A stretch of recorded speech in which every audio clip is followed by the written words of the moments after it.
ট্রাম্পের দুই উপসহকারী পররাষ্ট্রমন্ত্রী আসছেন বুধবার। গুরুত্ব পাবে গণতান্ত্রিক উত্তরণ শুল্ক ও মিয়ানমার পরিস্থিতি। যুক্তরাষ্ট্রের দুই উপসহকারী পররাষ্ট্রমন্ত্রী 3 দিনের সফরে আগামী বুধবার ভোরে ঢাকায় আসছেন।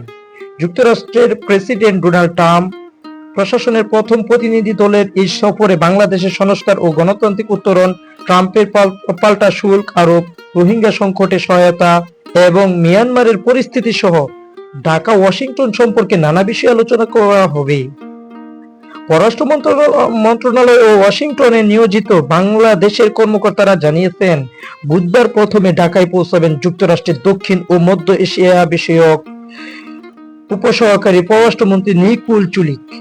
পরে আরেকটি ফ্লাইটে আসবেন যুক্তরাষ্ট্রের পূর্ব এশিয়া ও প্রশান্ত মহাসাগরীয় আঞ্চলিক বিষয়ক উপসহকারী পররাষ্ট্রমন্ত্রী অ্যান্ড্রু হেরাপ। বাংলাদেশে অ্যান্ড্রু হেরাপের সফর সঙ্গী হিসেবে মিয়ানমারে নিযুক্ত ভারপ্রাপ্ত মার্কিন রাষ্ট্রদূত সুসান স্টিভেনসনের যোগ দেওয়ার কথা রয়েছে। কূটনৈতিক সূত্রে জানা গেছে, যুক্তরাষ্ট্রের দুই উপসহকারী পররাষ্ট্রমন্ত্রী সফরের প্রথম দিনে শুরুতে বাংলাদেশের পরিস্থিতি নিয়ে মার্কিন দূতাবাসের কর্মকর্তাদের সঙ্গে কথা বলবেন।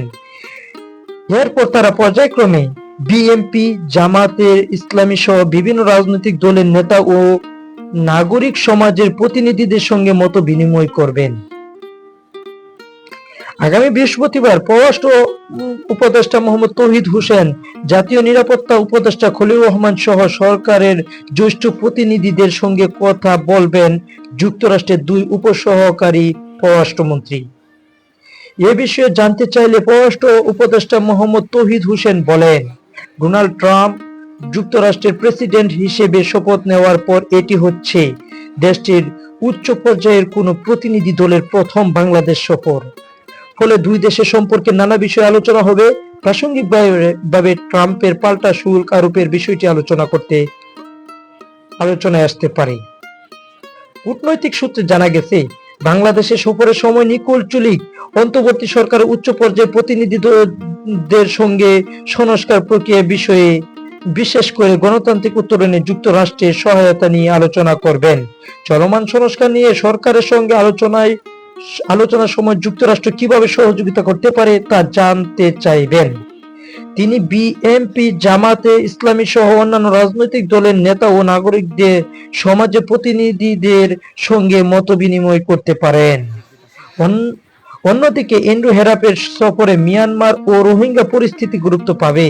মিয়ানমারের কিছু এলাকা সারা দেশটির বাকি অংশে জান্তা সরকারের কোনো নিয়ন্ত্রণ নেই। মিয়ানমার মাদক চোরাকার চালান, বৈধ অস্ত্র, বিভিন্ন দেশের নাগরিকদের অপহরণ করে আটকে রাখা, নারী ও শিশু মানব পাচারের অন্যতম কেন্দ্রে পরিণত হয়েছে। এর সঙ্গে রোহিঙ্গা পরিস্থিতি তো রয়েছেই। ফলে অ্যান্ড্রু হেরাপের ঢাকা সফরে পুরো পরিস্থিতি আলোচনায় আসবে।